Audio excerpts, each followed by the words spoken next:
Good night, ladies and gentlemen.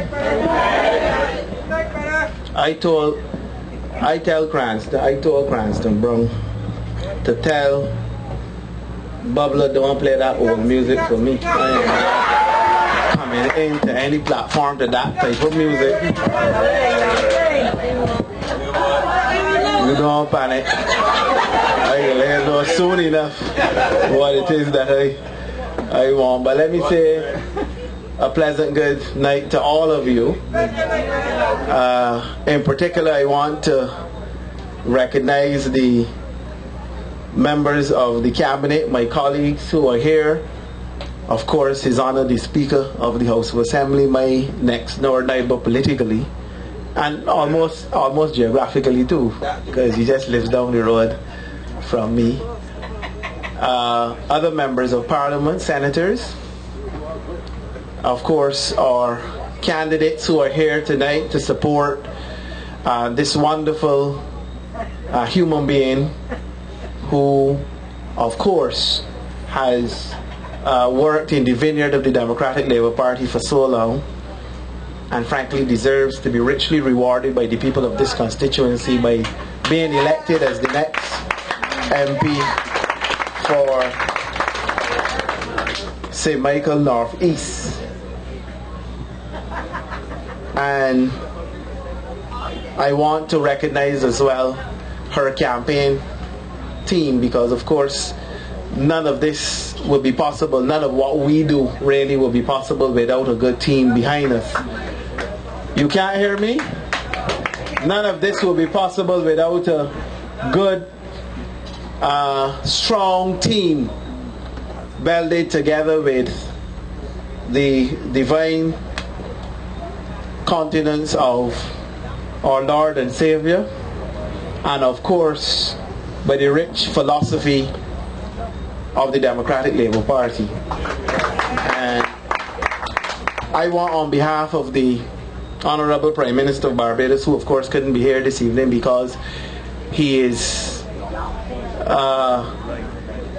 assisting with the negotiated settlement of the dispute that is going on between Lime and the Barbados Workers Union, to say that we want to thank all of you for giving the support to Patricia Innes, not only in this present campaign but in the one past and throughout the last 5 years as we have sought to battle in this country, not only with the very difficult circumstances that we faced in relation to the economy, but also battle against an opponent who have been on a virtual campaign from the very day that the election results were known, the very night, and their cohorts.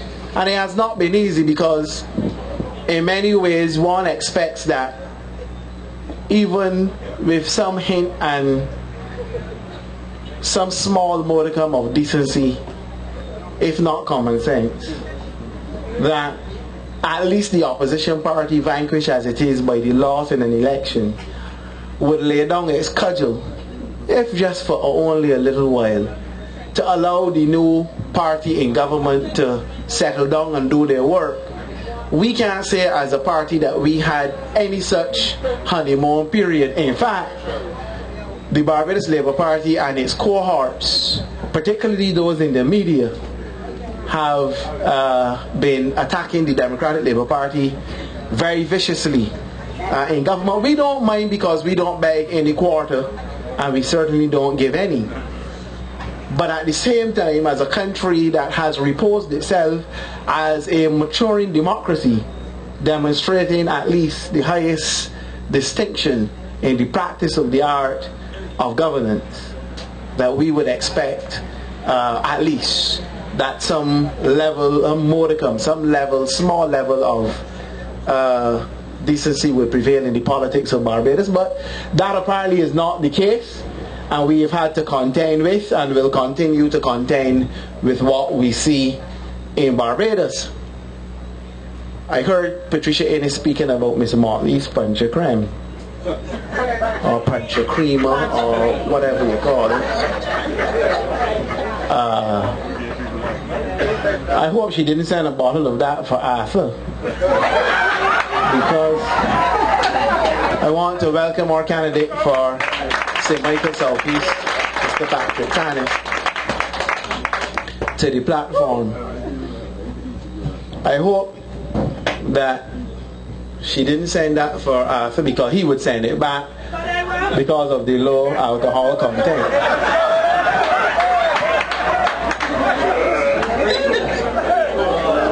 So she would not have made any friends there. Not that he would accept it anyway, because we know what he feels about her. And in time, during the next election campaign, well, the upcoming election campaign, we will have the opportunity to iterate what, in fact, is his true feelings about her. Not that we need to do it because he has done it himself. In fact, I reflect. I think quite disappointingly so, because in political parties there are frictions sometimes, as in any group or any family.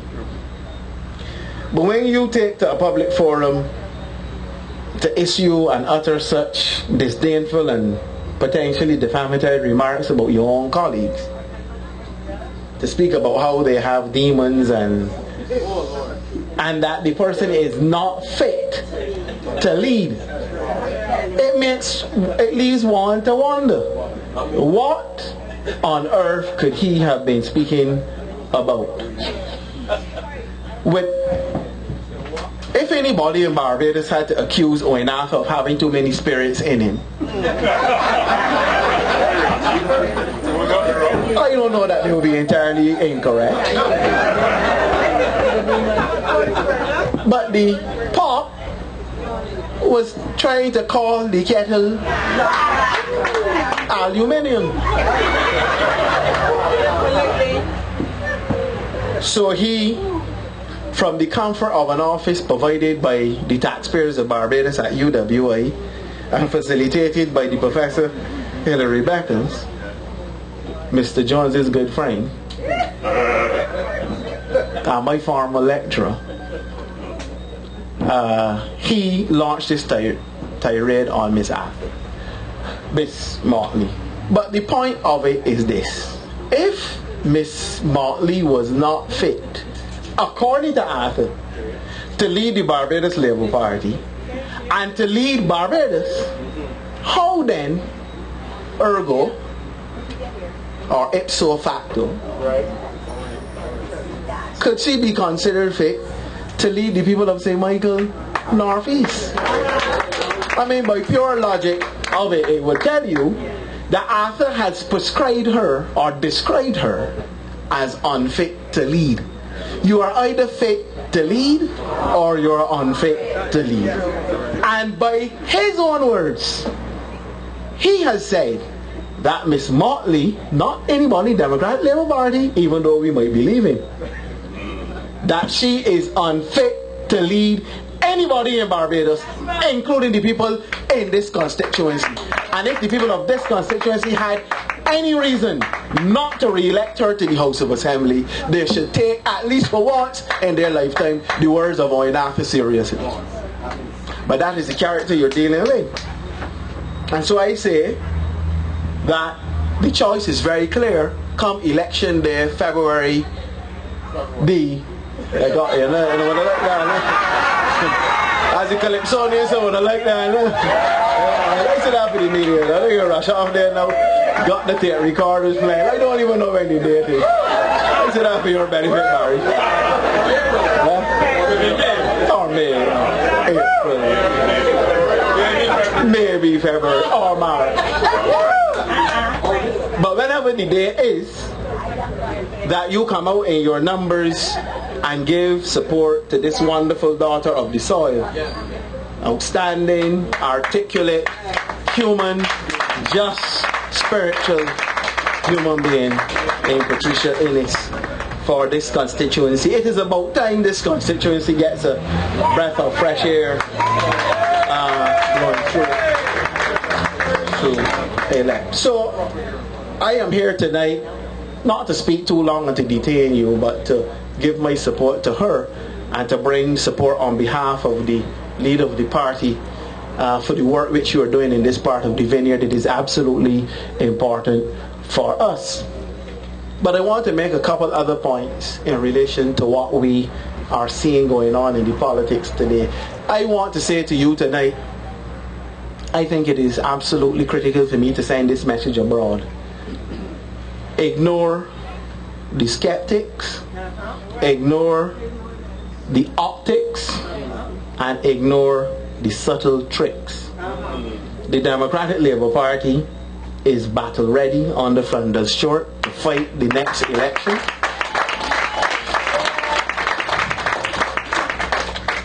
All that we have to do is in place, and we are ready to go to battle with the beasts of Ephesus and to wrestle them to the ground once again in the name of all that is good and just in this Barbadian society.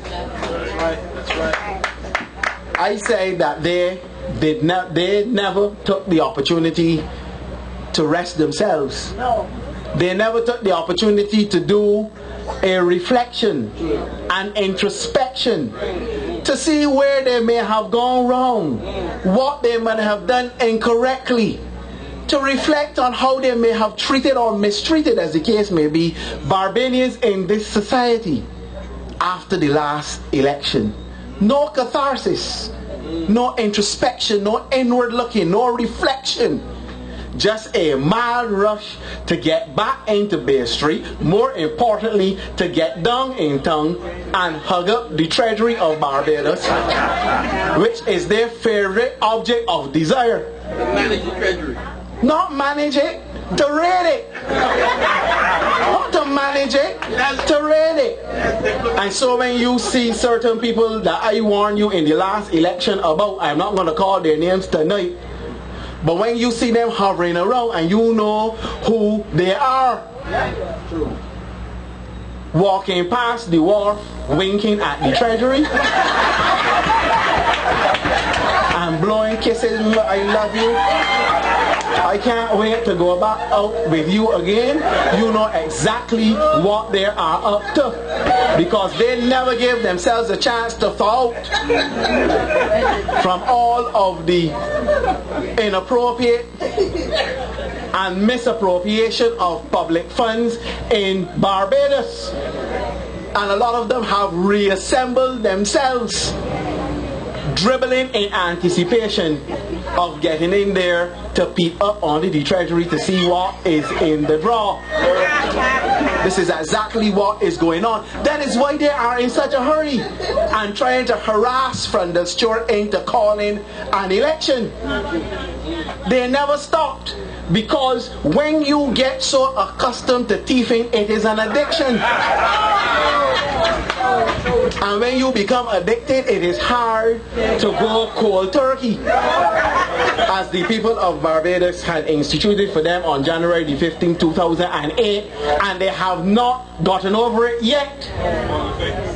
So at every single turn, every policy that the Democratic Labour Party put forward was wrong, was inappropriate, could not be supported. Even the ones, in fact, they were so in opposition mode that even matters that they left undone, that we had to conclude these are matters that they started, you know. They stood up in the House of Assembly and opposed it just for opposing sake. And then you have all of their little minions who run around and who take up their pens and scribe every week in the paper. I called them in the budget previous to the last one the 4 horsemen of the apocalypse. Political apocalypse. You know them, you read them every week. The game plan. The game plan. They get some report at the Nation to go and secrete some document somewhere, get some document from somebody. They print it or half print it or misprint it. Hal Gollop can tell you. And then the next week, following, Starting with the Sunday Sun, you get this body writing, Albert Branford, horseman number 1. And they then dissect the whole thing. Right, well, if it is really Albert Branford who's writing it,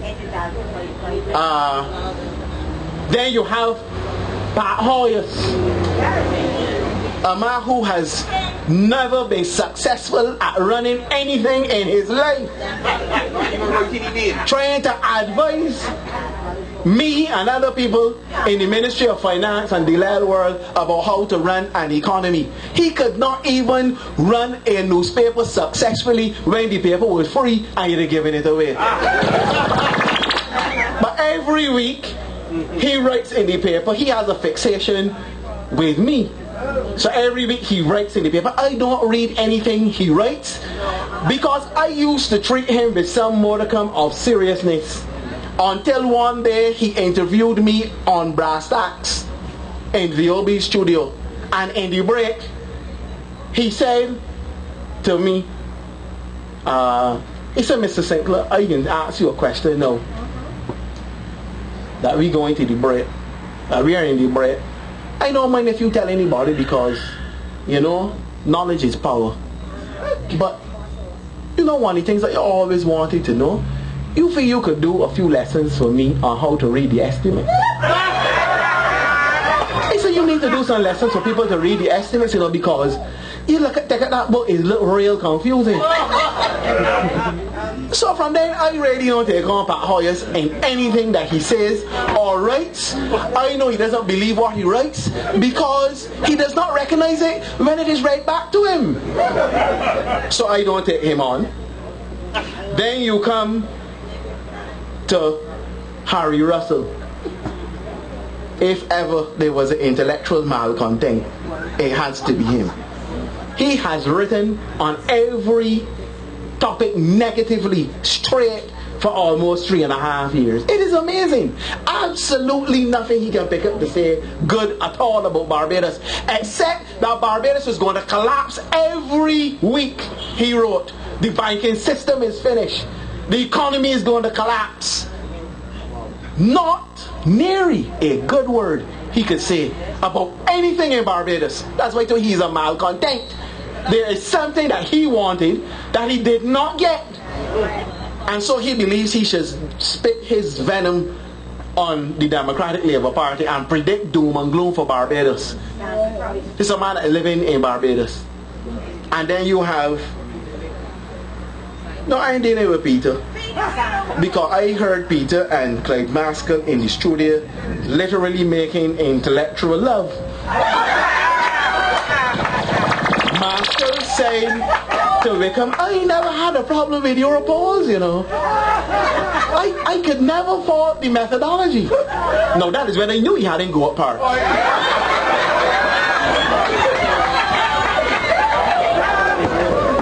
So I ain't dealing with them tonight.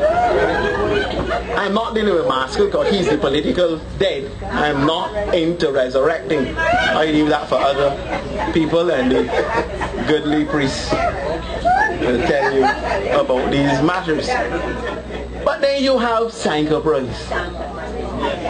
Sinckler Price. Now 5 years ago, or more than that, when the Labour Party was in office and doing all of the wickedness that you can imagine, Sinckler Price was writing about who harmed who had who man, who slept in whose house, whose underwear was left where. Nothing to do with economy and society, you know. He was interested in nothing of the sort. So he wrote an article about Barrett Building. And if you read and hear the hypocrisy in what they are saying, could you imagine that it is well documented in the files of the government of Barbados that the people who knew best, the technical people, the architects, the quantity surveyors, the engineers, said very clearly that the Labour Party ought not to have awarded that contract, should not have awarded that contract to Mr. Barrett. and they bang twist everything to give him the contract. When it went awry and judgment was given to Mr. Barrett at just short of 35 million Barbados dollars, Owen Arthur and the Barbados Labour Party bluntly refused to settle the contract, to settle the judgment. You know why? I'm not going into the whys and wherefore. I am speaking today about the facts. I ain't editorializing on that part. They didn't settle it. And interest built up and built up and built up. We came into office, and one of the very first things that David Thompson did was to offer Mr. Barrett a settlement, indicating to him you will get a lump sum one way, and we will pay the rest off in installments. Not a fella. And remember that, Ellen House, apparently. He said no. He want all of his money one time. Mr. Thompson, God rest him in his gift, begged the man, said the country, because of this recession, financially cannot pay you at the time about $60 to $65 million one time. We would give you a lump sum, about 30 or so, and pay the rest over time. For how much? 44? 44. The man said he wanted all one time. Well, we can pay him all one time. But yet these political hypocrites, scallywags and imps, but I can't call Sinckler price in it. He's a few gradations above that size. But you can imagine, he is now writing in the paper with this righteous indignation that the issues that the LPA deal with, we have not settled the Barrett issue. Mr. Barrett must be paid his money.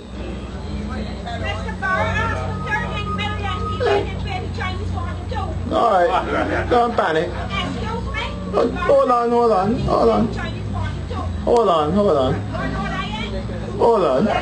Don't worry, darling. You won't get a chance to speak shortly. But he is in the paper writing. He is in the paper writing that we did not pay Barrett. I am happy tonight to say that even, of course, in spite of the difficult issues that we have to deal with, alright, darling, you gotta give him a chance to say something. That we have found a way to settle that matter. I indicated to the country in the budget, not this one, the last one, that we would work assiduously to resolve that matter. We have reached the stage where we have come to a pathway to pay Mr. Barrett his money. We are handing back the matter to the court for administration of how that payment is to be done. And I believe that if he has a judgment, we are a country of laws. We are governed by rules and not rulers. So therefore, we should pay our debts. So we have paid or will pay the debt of the Barbados Labour Party. Then they gone and say, oh Alexandro. And you have to really wonder. I see the Minister of Education. I don't like to speak about education matters when Ronald is around. I think Patricia Ennis said it very clearly. Now this matter started more than 10 years ago, or probably longer. Of course, it is Miss Motley who's saying Jeff Combat shot Alexander, Jeff Brooms, Jeff Brooms, sorry, not Combat. Jeff Brooms, And let me tell you something. Anyway, I can tell you the story afterwards about how he managed to end up down there. But I want to make this point. When the matter broke out the last time when it became this big issue, you hear the calling programs, you read the analysts in the paper, you walk the streets and hear some Barbadians coming out their mouth. If I was the Prime Minister, I would scatter all of them. If I was Prime Minister, man, he too slow, he too indecisive, send all of them from round there. Send 4 here, send 4 there, send 4 yonder. No. Friend Stewart, of course, never one to act hastily and without proper counsel, decided to have a commission of inquiry. A commission of inquiry that cost $500,000, you know. They had a commission of inquiry into St. Joseph Hospital that cost about $9 million Barbados dollars. Absolutely nothing of merit came out of it. Secreted the report, pretending they did not know where it was, to do damage to the reputation of Branford Tate when they knew that the report could exonerate Branford Tate from any wrongdoing. Secreted that report, and yet none of the critics in Barbados criticized them for spending $9 million. Of course, you know, they spent another 2 or 3 to find out how the prison burned down on him is Motley. But we spent $500,000 to get to the bottom of what clearly was a cancerous situation in one of Barbados' prestigious older secondary schools, and the Prime Minister gets criticized for it as though he has committed a crime. But we knew all along what we were doing, because the story of Alexander had to be told. Not told, Alexander, not through rumors and gossip as was circling around, but through evidence given under oath before a commission of inquiry. And now, when the commission of inquiry was finished, you hear the critics again. Oh, Dan, no, we can do. I can't believe you spent all this money and he ain't gonna do nothing. As though it was the Prime Minister's role to act. Then come the real action and another set of criticisms. Anything that you do cannot please these critics of the Democratic Labour Party. So,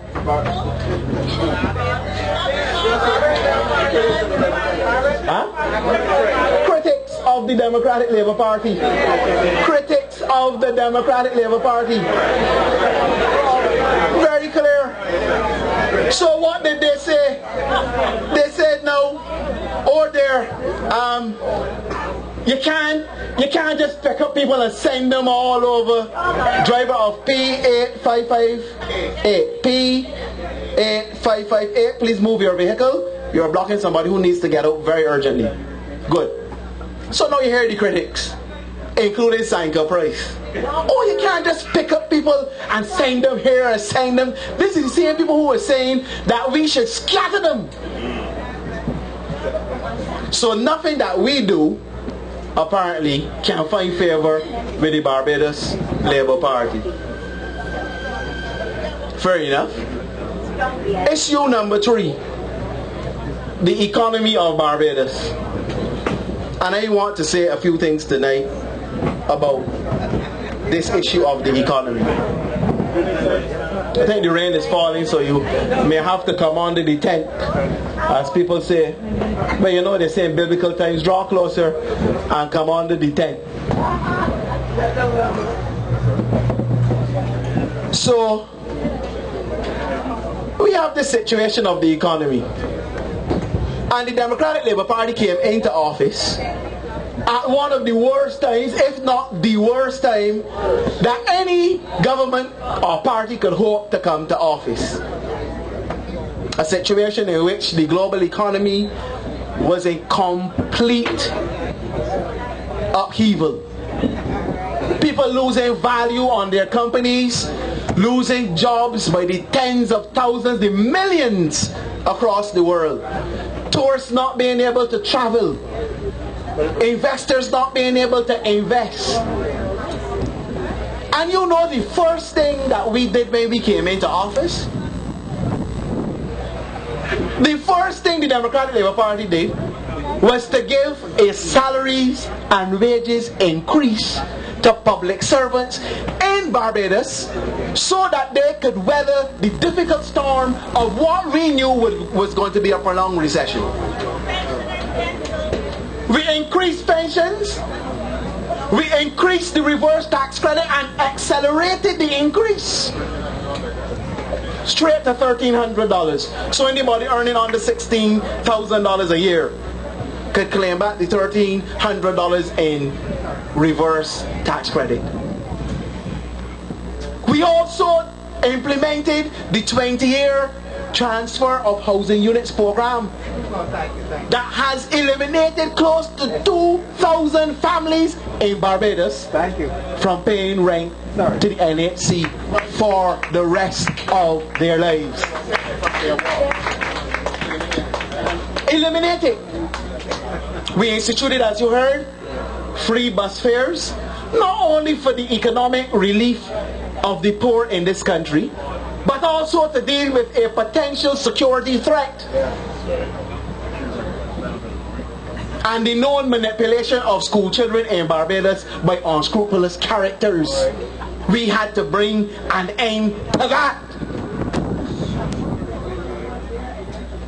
And in addition to that, we went about trying to tackle the insidious problem in Barbados where people were walking all over the country like nomads with no home, no house, no bed to sleep in at night.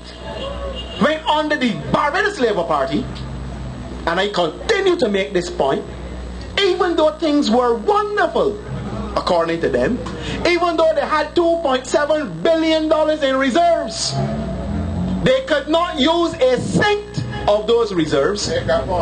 Not a cent. They're saying to us, we have $1.4 billion which we've been able to maintain throughout the course of this very virulent recession. They're saying to us, spend that to give people money to go downtown to get a hairdo and get the nails painted and get a pedicure and a couple panties and something else, all of which people have to have. But you can't use foreign exchange to do that.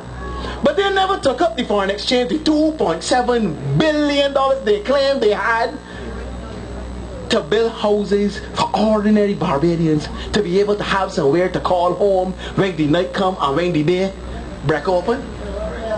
Created a veritable underclass of persons renting rooms in this country and living in communal conditions worse, as bad as, or perhaps in some instances worse than in the 1930s when they had the riots in Barbados. And yet this crown of thorns is now to be placed not like a garland but like a crown on top of the heads of the Democratic Labour Party, because we have stood by the people, because we have protected public servants' jobs, because we have paid them salaries and have been abused by Maskell and Arthur and Motley and the whole crowd of them, as though we were committing a crime when we paid public servants their salaries, that we kept them employed. And I heard the same Maskell on the radio saying that we should reduce the deficit. Now listen to the logic. Listen to the logic. They are saying reduce the deficit. But how do you reduce a deficit? By creating it. So he's saying on the one hand, we have to manage the public finances better. You have to reduce your deficit. They're not telling you how to reduce it, because you can't cut debt because you got to pay the debt. You can't cut salaries and wages and pensions because you got to pay that. if government cuts too much goods and services, the country will shut down. But the only thing left to do is to make substantial cuts in subsidies and transfers, because that is the other major category of public expenditure in Barbados.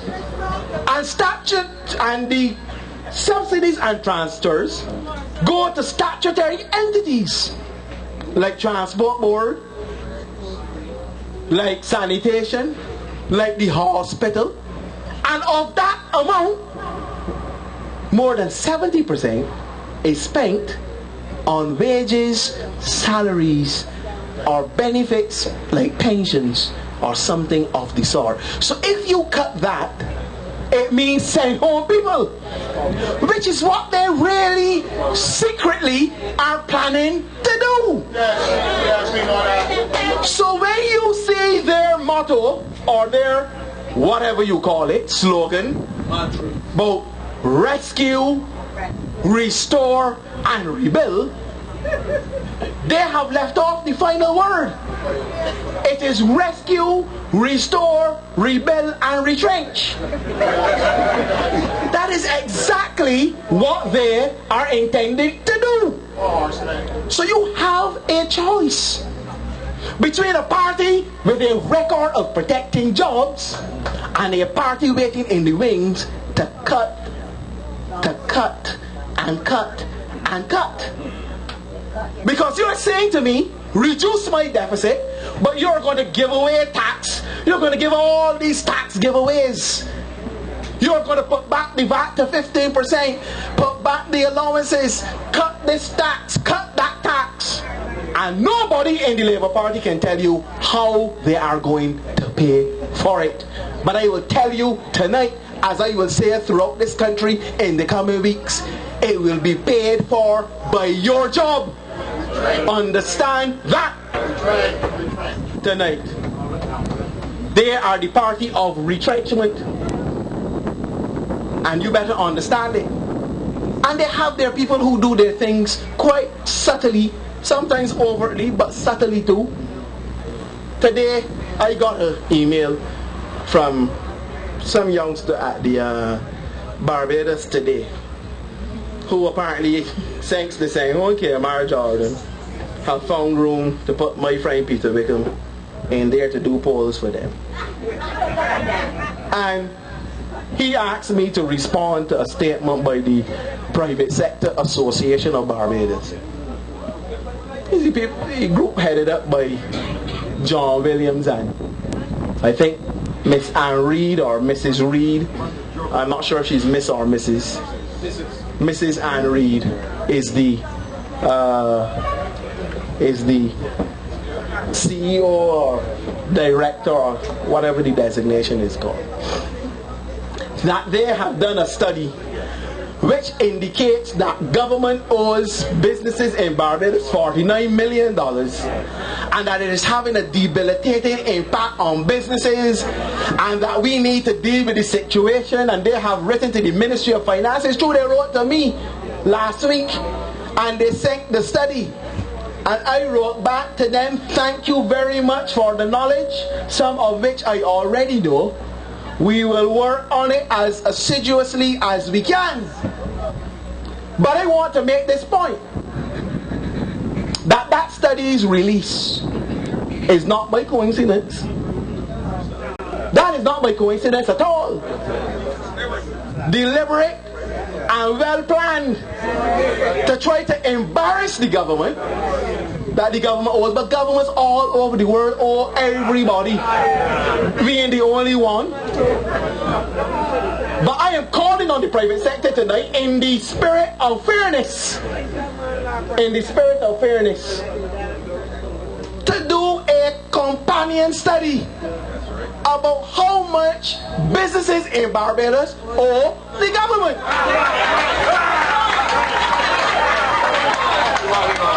If we want to get the facts out on the table, let us get the facts out on the table. Don't just talk about what government owe you. Talk about what you owe the government. Let the public of Barbados know that since the 1970s, businesses have been accumulating arrears to the Inland Revenue Department. Today, our last count, those arrears stood at 79 million. Remember they say that we owe them 49. So do your arithmetic. 79,606,458.62. I want Miss Reid to tell me when the government is going to get that money that is owed to them, so I can subtract the 49 and send it back.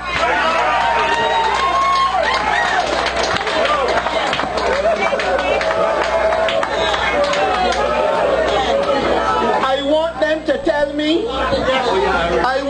to tell me when the VAT department, and you know it is really businesses that collect VAT, whether big businesses, small businesses, or individuals as business people, when they will pay the VAT department the $361,144,092 so that we can subtract the 49 and send it back. I want them to tell me when the NIS is going to get the more than 150 million Barbados dollars of the workers' money that were deducted and not paid in on behalf of the workers of Barbados. And when they finish doing that, issue a public apology to the government and the taxpayers of Barbados.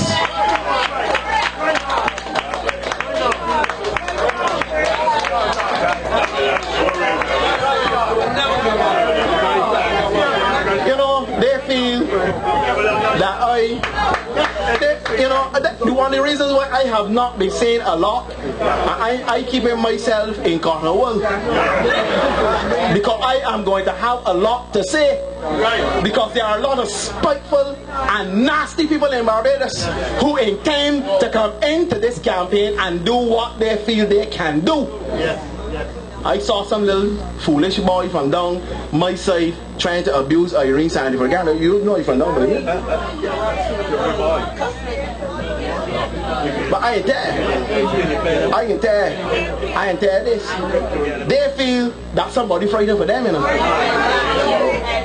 I already told Owen after in the House of Assembly yard, then the boy from St. Peter can frighten the boy from Black Rock. It never happened yet. Plus, you're too short. And they can talk whatever they feel about me, because you know you said I am a thug, but at least I don't look like some old Bedford lorry looking to black. I'm sorry.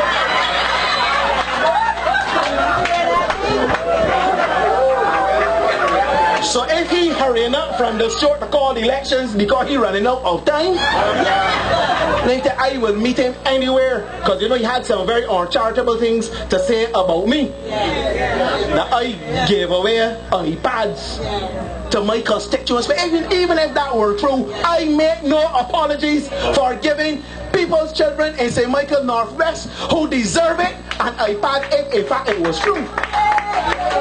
I didn't give away any iPads. Each member of parliament is given $2,500 every $2,550. Thank you, leader of the house. Every month for the constituency. Do the arithmetic and you will see how much money that is a year. There is a device called an Android tablet. That's what it's called. You can buy them in Miami for $125 for one. You can buy them at Course at $2.99. Kobe tablets. I went and I took the money the people gave me for my constituents and I bought them and I raffled them at my children's party. I make no apologies for that. If Oinaka or whoever else gets their money and do whatever they want with it, that is their business. If whoever get their money and spend it on rum and Viagra, that is their business. But I am not going to allow more political right to believe that he can abuse me in public and try to impugn my integrity. And I said to him, if he wants to declare assets, come and meet me at the top of Hero Square. Not when the Senate gone, because I ain't wanted to make an excuse for it to get shut down. Come at Hero Square.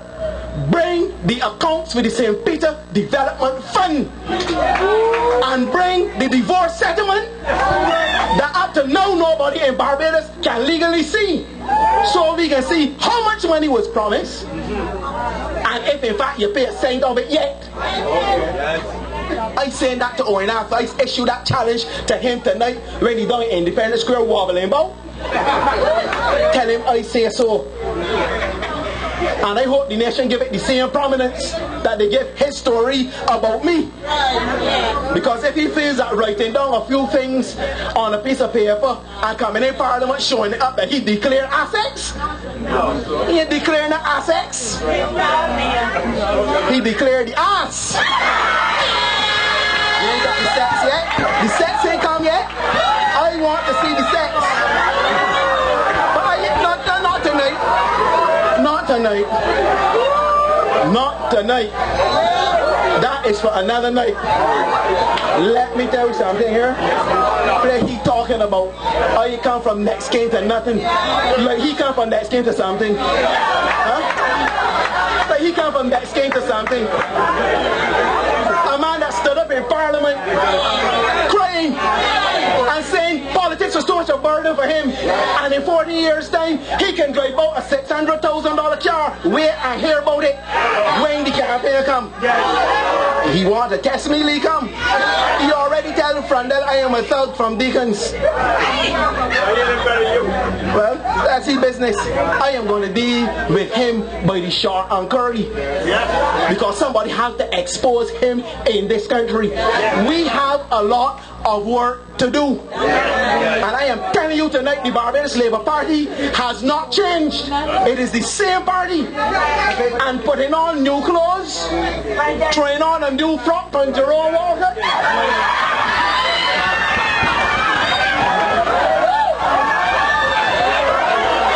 Does not change them.